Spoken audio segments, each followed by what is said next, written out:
Welcome to Yoga for Grief Support and the practice of Savasana. Before we begin, you can gather a few of the items you will need: a blanket or a small pillow for your head, a bolster or a rolled blanket, you can place that by your legs, and maybe even a blanket to cover up with. You can begin this practice either by sitting or laying down, whichever you would prefer. Savasana is a pose that is done most often at the end of a yoga class. It's a relaxation pose. You're invited to lay on the ground, relax the body, and slip into a state of conscious relaxation. This is an overly simplified way of looking at Savasana, especially in the context of death and grief and loss and difficult life transitions. It's not easy to relax and to surrender into a state of ease. I wanted to create this video as a holistic look at Savasana, the reasons why it's challenging, and also some ways to assist you in this pose to achieve true physical, mental, emotional, and spiritual relaxation. So what is Savasana? Savasana is a pose that is most often done at the end of yoga class. It's the practice of total relaxation of the body, but also of the mind. Savasana is a pose that really embodies the heart of yoga, this state of stability and ease that we can apply to not only our yoga poses, but our life. And yet, if you've ever tried Savasana, you know how active the mind can be, how painful the body can feel, or how fidgety or how restless. And so this pose that is vital to a yoga practice is often the most difficult yoga pose to do. But it's also the most refreshing and rejuvenating. So why is this pose so challenging? If it's so helpful and so powerful, why is it so hard? I think there's a few reasons for this. First, culturally, we've lost the ability to relax. We prioritize busyness and stress as status symbols and relegate relaxation to a category of laziness or giving up. People don't have time for rest, or if they do, slowing down causes emotion and stress that they've held at bay to bubble up to the surface. Our modern world is a world of constant stimulation, constant reachability and communication. It's fast-paced, it's efficient. We're expected to be quick to reply to phone calls and texts and emails. We've lost our ability to be still, to be soft, to surrender. Another reason why Savasana is hard is because we have a preoccupation with feeling good. There isn't a lot of information or support in the yoga communities about how to be in Savasana, how to practice conscious relaxation when you are experiencing difficult states of mind or emotion.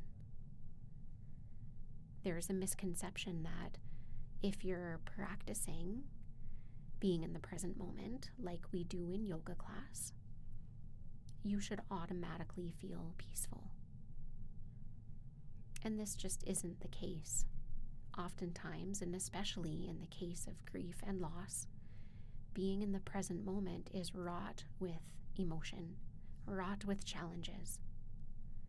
So how can you practice yoga, specifically Savasana, and even meditation, considering that the reality of grief is that it's not easy?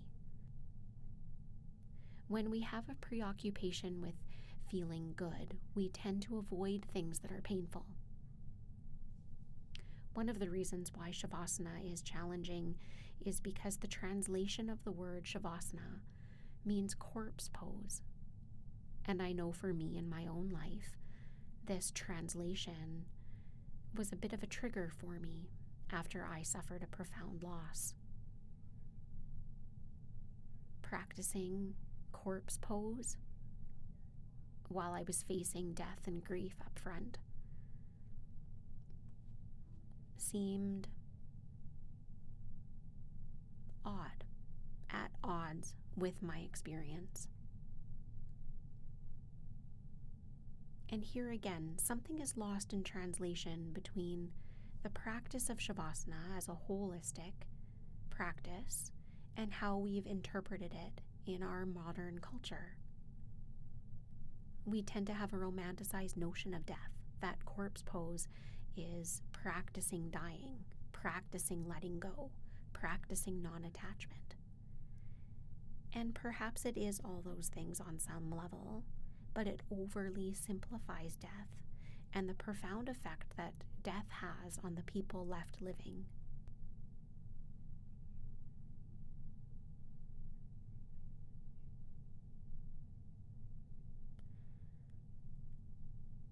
There are many types of tension that we all deal with. Physical tension. This is tension in the muscles and in the nervous system. Mental tension. Tension in our thoughts or our emotions. And this could present as tense, overthinking, anxious thoughts, or it could present like dreamlike, lost in the clouds.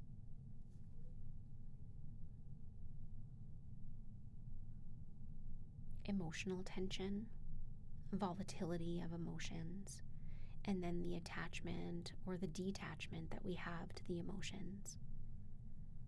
This can create emotional tension. And we also experience spiritual tension. This encompasses the big questions of life. Why did this happen? What happens after death?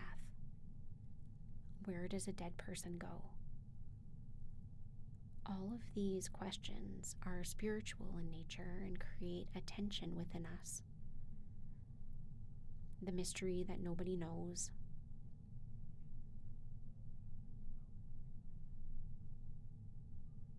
So you can see that the practice of Savasana is addressing all of these areas, which makes it more understandable that it's arguably one of the hardest poses in all of yoga.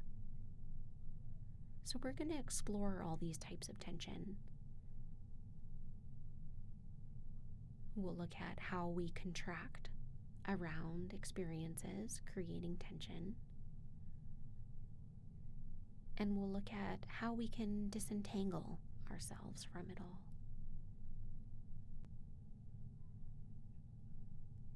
Savasana, or corpse pose, is the practice of complete surrender of the body, of the muscles, of tension, but it's also surrendering the mind from its constant state of thinking and planning and organizing.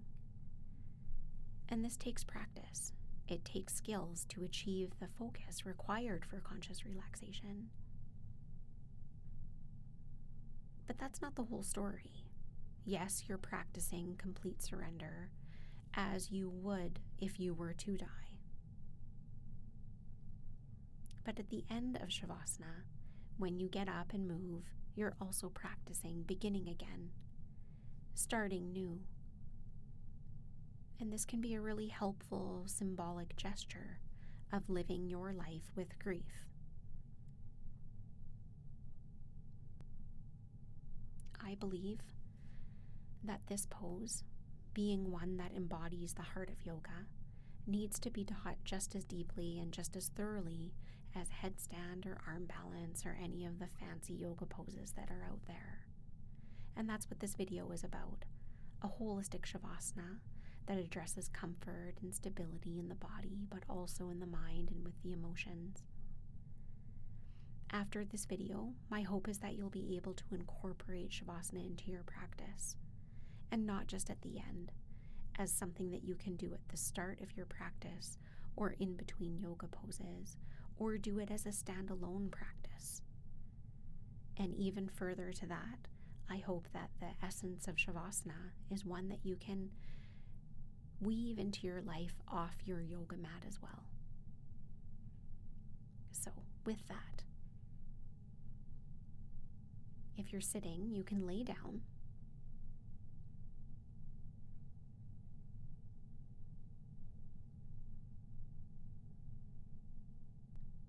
And just bring your attention to your physical body,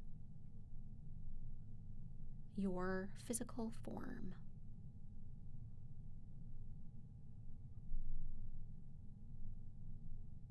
Your arms and legs, your torso.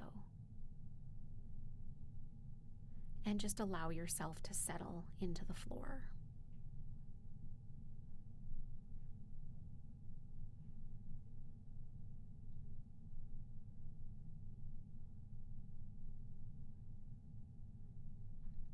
Maybe you notice areas in your body that are tight or tense or sore. And maybe there are other parts that are loose and open.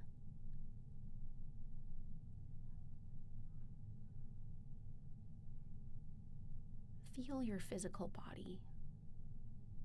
Feel your muscles.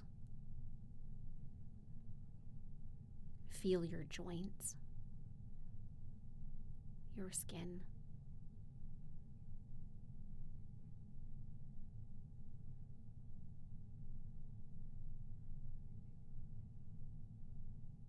We live with many different types of tension. We contract around painful experiences, but we also contract around pleasurable experiences. We push painful experiences away, but we also cling to pleasurable experiences. Relaxation is disentangling yourself from it all. So as you observe your physical body, just notice, where are you contracted? Where are you clinging? Can you let some of that muscular energy go and just rest?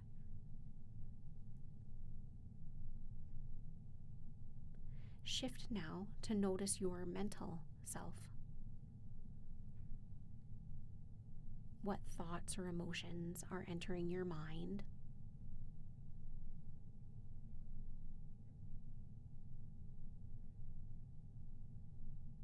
Do you have mental tension around your thoughts? A mental contraction?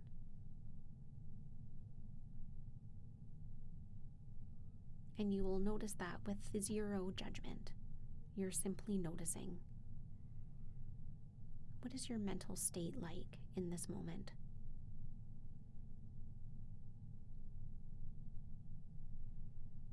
And then shifting to notice your emotional self. Where are you at in this moment emotionally?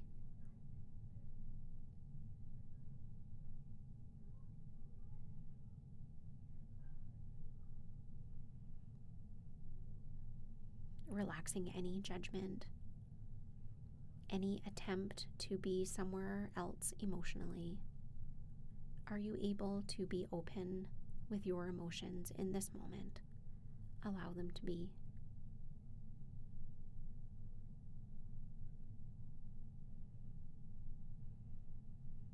And then shifting to notice where you're at in this moment spiritually. And that means different things for different people. For some, it's connected to religion. For others, it's not. It could be your connection to nature, to yourself, to other people, to the mystery or the creator, or perhaps your spiritual stance is one of confusion or conflict.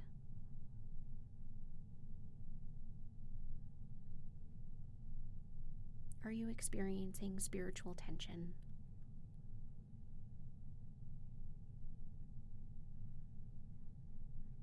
And does slowing down change your awareness? If so, how?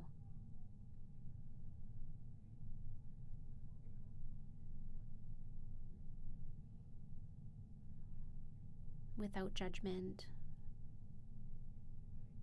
just allow yourself to be exactly as you are in this moment.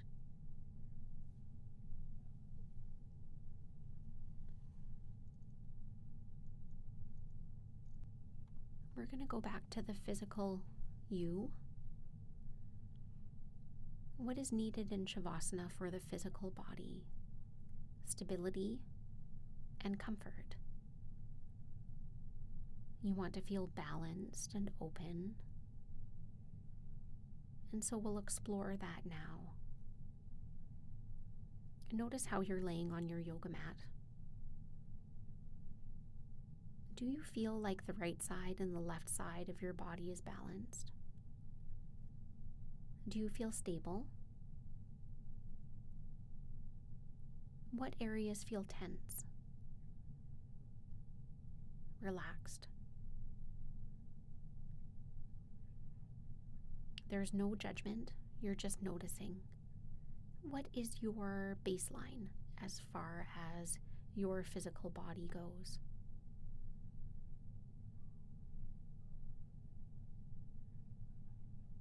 And then I'll get you to reach your arms overhead, stretch your body as though you're waking up first thing in the morning. And then you can hug your knees to your chest and contract your body, curl yourself into a ball. Again, stretch your limbs long. And then you can contract, curl yourself into a ball. And for this last one, you're going to stretch your limbs long. Take a deep breath in. And then when you exhale, just let your limbs fall heavy to the floor. And now you're going to position yourself in Savasana again, but with more awareness to how you're placing your limbs. So you can start by widening your legs a little bit wider than your hips. And roll your feet so your pinky toes move closer to the floor.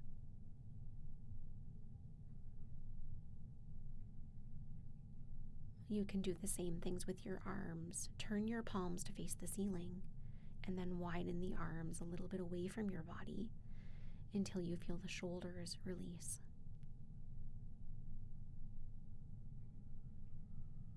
And just take a moment to examine yourself, right side to left side, seeing what adjustments need to be made to make yourself feel balanced.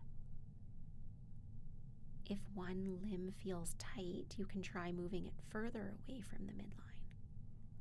See if that helps it release. And it's not just the limbs that we want to relax. You want to relax the abdomen. Let the abdomen relax completely, so the corset of your waist and lower back softens. Relax the muscles in and around the rib cage so breathing becomes easy and effortless.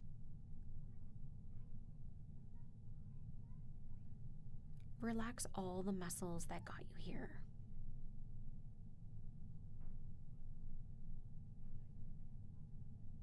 Relax the breath. Relax the face. Allow yourself to be quiet.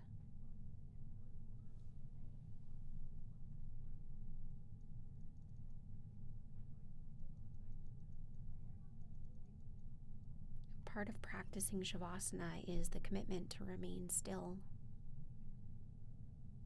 There's no need to contract any muscles.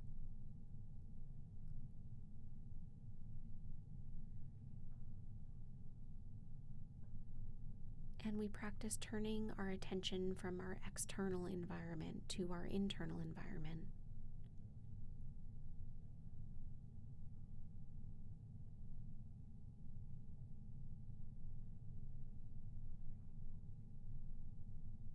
So as you're listening to my voice, try softening the ears. You can imagine the ear canals becoming a little bit more wide and open. And so my voice, you can still hear it, but it's in the background, secondary to your own inner hearing. Hearing the sound of your breath.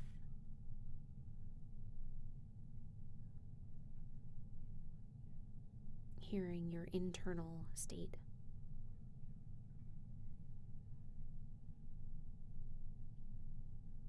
You can soften the nose, the nostrils. Imagine them opening and becoming a little bit more spacious for the breath, so that when you inhale, the breath flows easily into the nose, down into your lungs.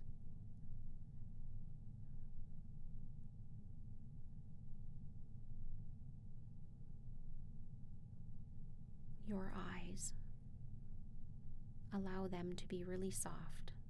Your eyelids are closed, and release the effort of seeing. You can imagine drawing your eyeballs back away from the eyelids, turning your attention inward instead of outward.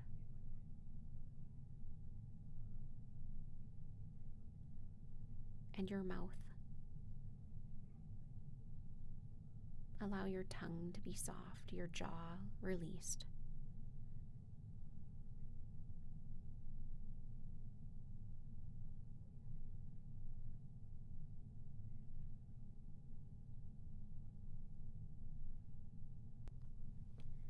This will be our process, practicing this sequential relaxation and turning inward throughout this session.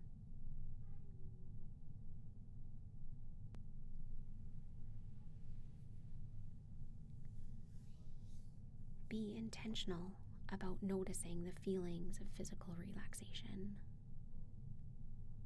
without any extra effort to analyze it or judge it. Just notice what this feels like now.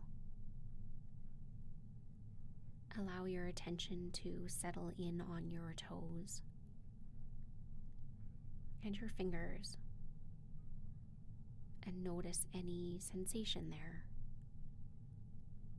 You can add some gentle movements by wiggling your fingers and your toes, inviting movement back to your body.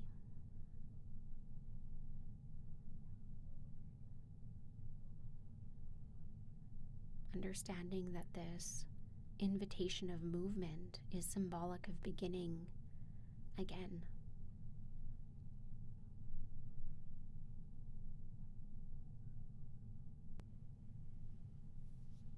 And now, without disturbing your body too much, pull in the head support that you have laid out. It could be a flat 1 or 2 inch folded blanket just underneath the head, or you could pull the blanket or the pillow right down into the crook of the neck. You're trying to achieve a slight chin tuck, so your chin tucks slightly towards your chest. You can also grab your bolster and place it behind the knees. And then resettle your body, starting at the legs. Widen them a little bit wider than your hips. Allow your feet to roll pinky toe side to the floor. Ensure your lower back feels lengthened. You can tuck your tailbone towards your feet. You want a natural curve in the lower back, so it's neither arched too much nor is it pressing into the floor. It's natural. You can widen your arms a little bit away from your body. Allow the shoulders to release to the floor. And they also release away from your ears, so the back of your neck feels lengthened. And then again, allow your senses to turn inward so that the external environment becomes less obvious and your internal environment becomes more obvious. Softening the ears and the eyes and the nose and the mouth. And letting your attention settle on the rise and fall of your breath.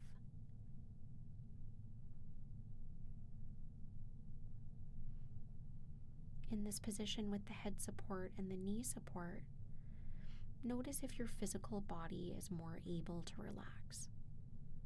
Notice if there's a lessening of tension through the lower back, through the abdomen, through the neck and shoulders. Every body is different, so just notice how these modifications affect you. Now, we're not only aiming for physical comfort, we're aiming for psychological and emotional stability and comfort as well. So we're going to shift our focus here to relaxing the mind. Now, the first part of relaxing the mind is understanding the nature of the mind. And the nature of the mind is that it's constantly thinking. It's planning, it's organizing, it's rationalizing, problem solving. It's busy. Now, envision your mind like a train station. And you are the platform, you're standing on the platform, and every thought that comes into your mind is like a different train. In some cases, you have the same thought, the same train coming into the station all the time. In other cases, you have a variety of trains coming into the station. And some trains stay for longer, and some trains don't.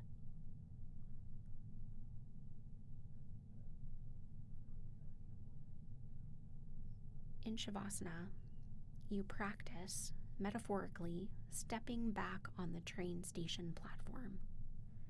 You can choose not to get on the trains that come into the station. So the thoughts arrive, and then the thoughts leave.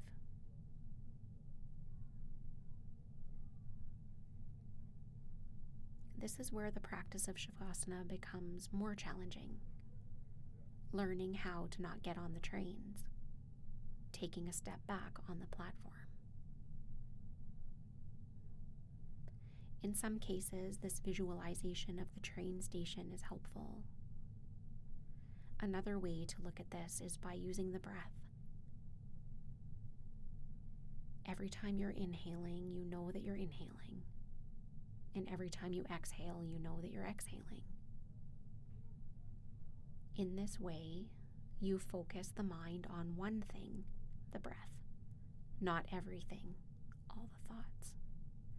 And this is how you stay alert and focused in Savasana.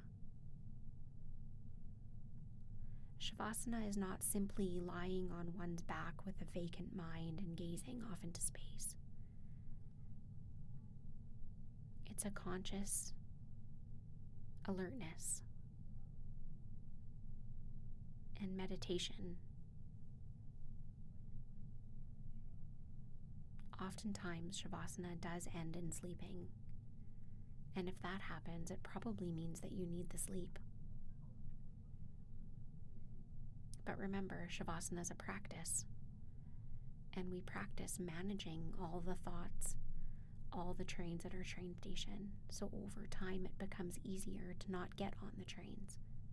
It becomes easier to step back on the platform. And so for the next few minutes, practice relaxation of the mind by thinking about one thing, not everything. Releasing yourself from thinking the thoughts that arrive in your head.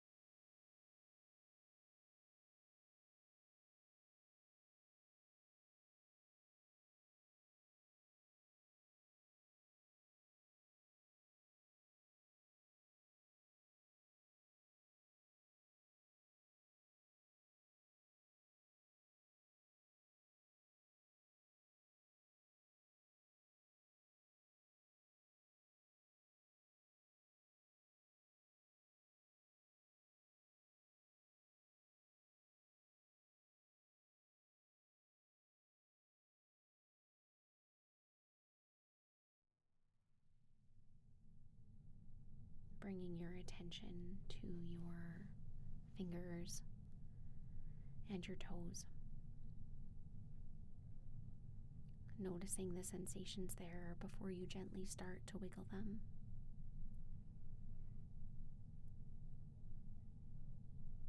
And then you can bend your knees, rolling over onto one side.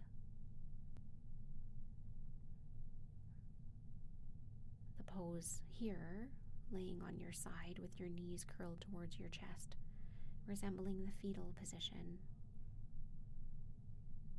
a position of protection, of comfort. Rest here for a moment. There's no rush.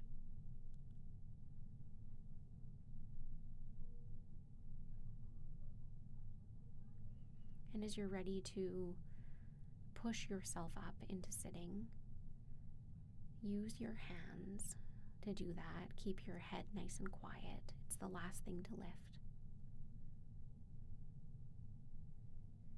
And once you arrive in sitting, just taking a moment as you symbolically bring your yoga practice outward into your life. Beginning again.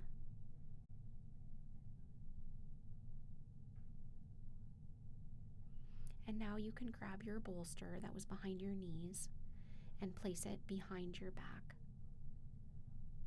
You'll lay your spine back down on the bolster. Your buttock should be on the floor. You can move yourself further off the bolster if you feel like your lower back is overly arched. And then grabbing your blanket or your pillow and providing yourself with some head support to get that gentle chin tuck. And then taking a few moments to scan your physical body, making any adjustments that you need to achieve a sense of stability and balance in this Savasana variation.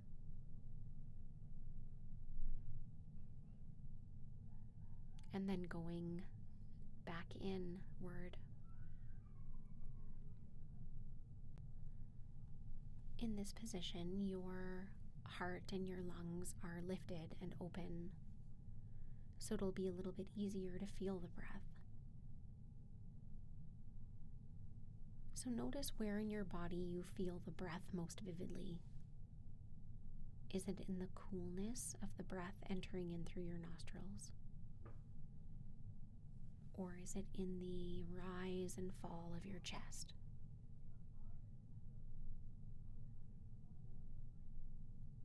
Once you notice how the breath feels most vivid within you, focus on that.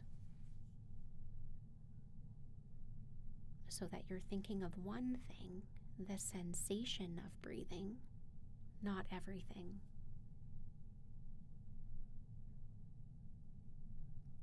And then see if you can deepen the breath by relaxing more, not by effort. The breath will naturally become deeper with relaxation.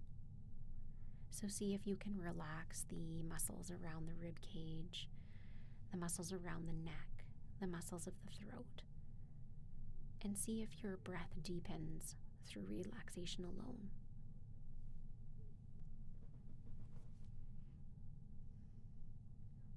And notice your body. Are you holding tension anywhere? Can you make any adjustments you need to in order to let that tension go?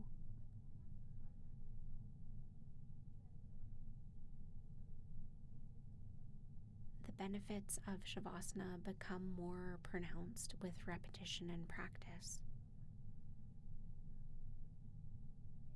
The practice is in coming back into a state of awareness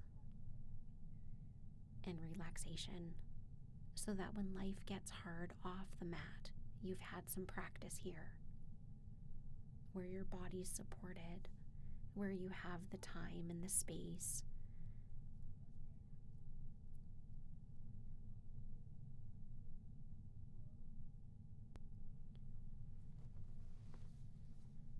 One relaxing way to breathe, a practice that soothes the nervous system, is lengthening the exhalation.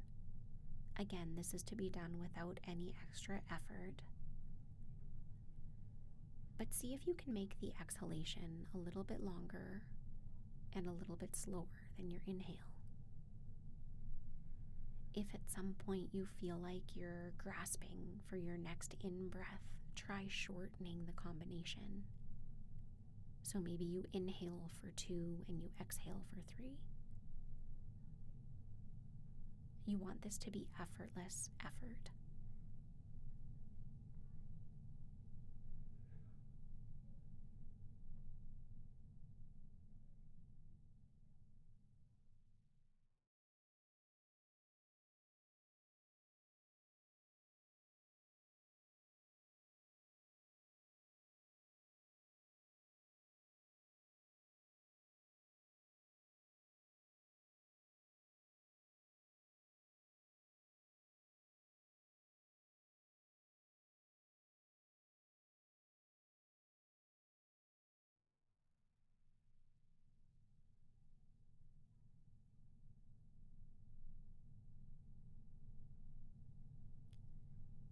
Bringing your attention to the sensation of Savasana after having practiced lengthening your exhalation.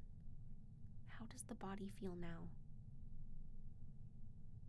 How does the mind feel? Again, this isn't about judgment. It's about learning and understand what practices help you. You can bring your attention to your fingers and your toes, inviting movement back in by giving them a little wiggle. Maybe even circling your wrists and your ankles.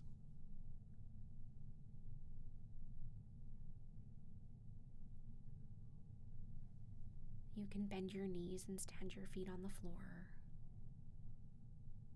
And in just a moment, you're going to roll off your bolster, keeping in mind that you're up on a little bit of height, so you can use your bottom arm bent beneath your head as a little pillow. Come down, pulling your knees towards your chest, and then just resting on your side. There's no rush.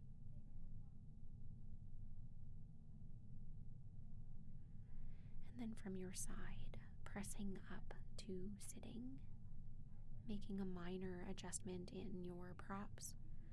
We're going to move to side lying. So you can use a pillow underneath your head.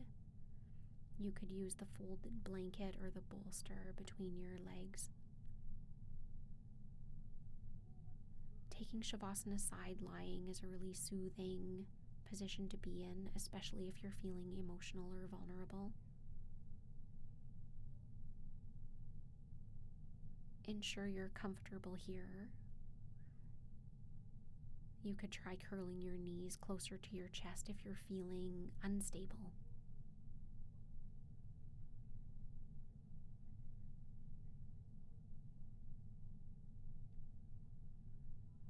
In our class thus far, we've talked about relaxing the physical body and also the mind.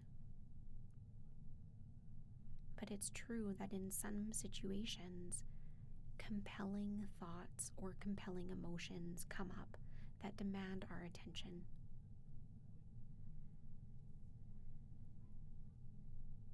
Especially in the case of grief, your emotion has to be felt.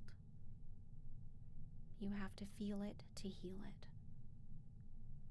Now, the practice in Shavasana is about discerning the difference between the narrative and the story around the emotion from the pure emotion itself.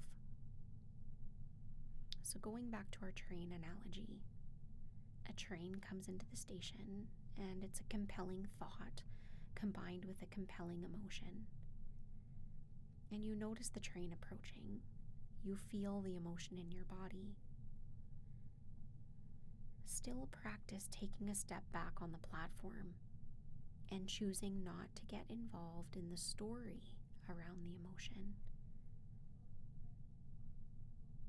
see if you can focus on the emotion as it presents in your body, unrelated to the story. So maybe you feel tears stinging in your eyes or a lump in your throat.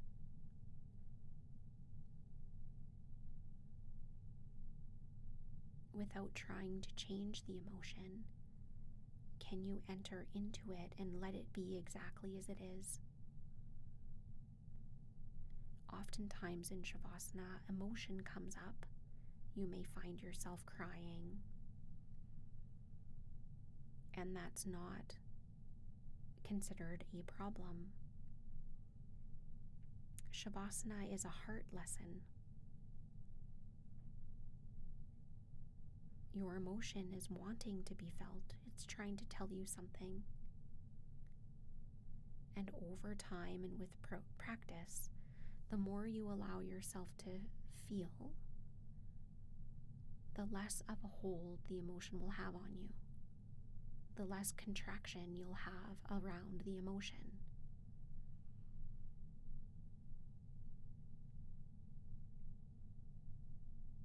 Perhaps you've felt the release after a good cry, or how deeply you sleep after an emotional release.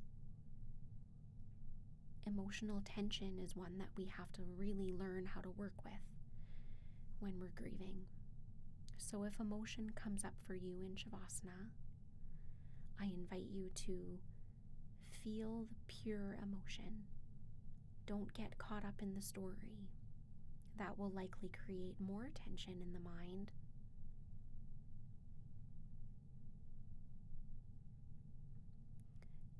Think of a fish tank. There's all this sand and sediment at the bottom of the fish tank. If for some reason that sediment, the sand at the bottom of the fish tank, gets stirred up, and we'll liken the sediment and the sand at the bottom to be your emotions. So if all that sediment gets stirred up and disturbed, how do you get it to settle down again? You don't reach into the fish tank with your hand and push through the water to get it to settle at the bottom of the tank. That would just make it worse. You let it gradually settle without doing anything. And so if you have emotion come up, allow it to come without doing anything, without pushing it down or changing it or replaying the story or the narrative around it. Just let it be. Surrender the contraction around your emotion.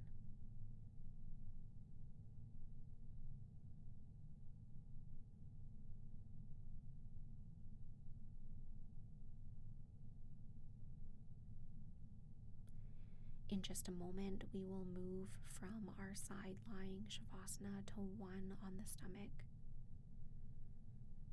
So you can take a few breaths, preparing to move, maybe wiggling your fingers or your toes, any other movement that you need. From here, you're going to push up onto your hands and knees. You'll place that bolster down on the mat and you're going to lay down on it. The top of the bolster will come to the top of the breastbone. You don't want it pressing into the flesh of the neck, so just beneath the neck. And then laying your body down on top of it, your legs can come out the back. Relaxed on the floor. And if you try that and that's uncomfortable, try removing the bolster and just laying flat on your stomach, your legs as wide as your mat, and you can hold opposite elbows, placing your forehead on your crossed forearms.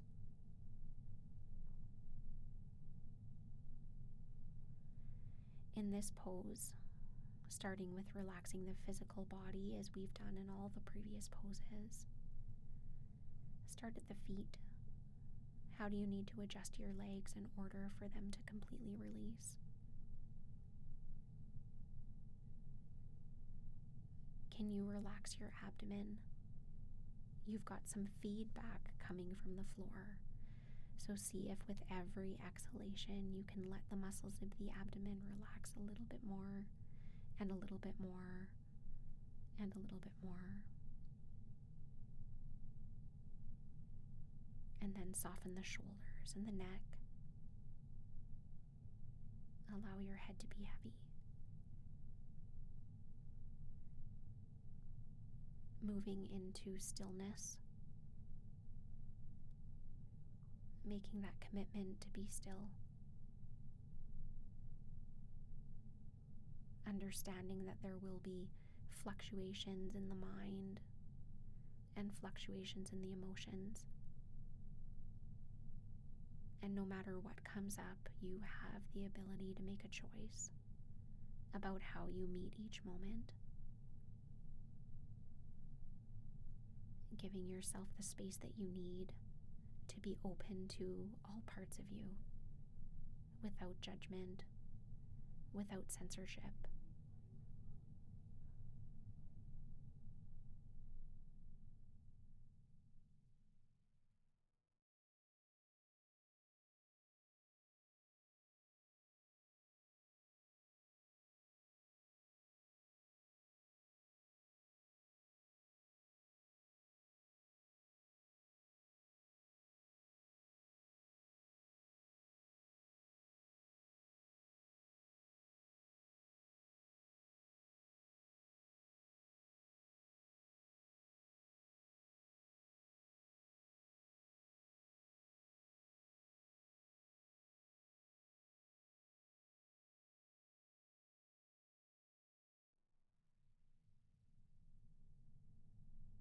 And preparing to come out. Wiggling your fingers and your toes. Being intentional about what Savasana has felt like this time. The practice of conscious relaxation and the effect that it's had on your mind, your body, your spirit.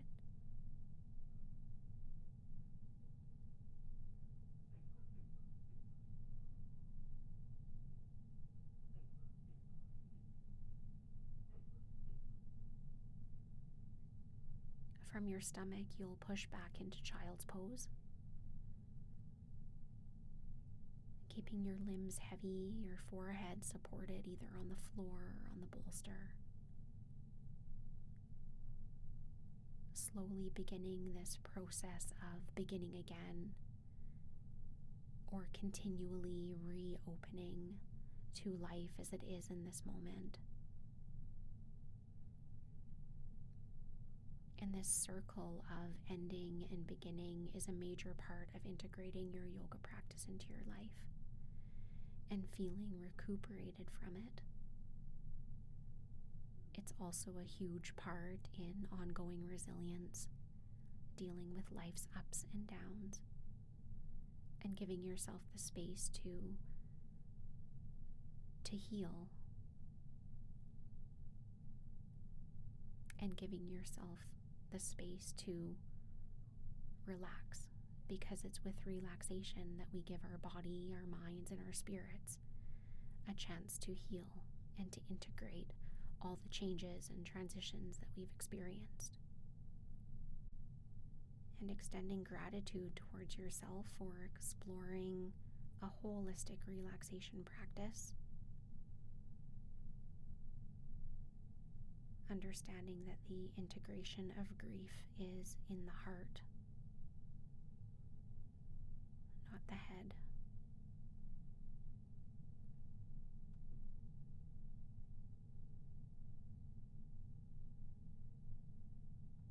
Namaste. Thank you for joining me in today's practice of Savasana. If you found it helpful and you would like more information on yoga strategies for coping with grief and loss, you can head over to my website, yogaforgriefsupport.com, and explore the online resources that I have there. Namaste.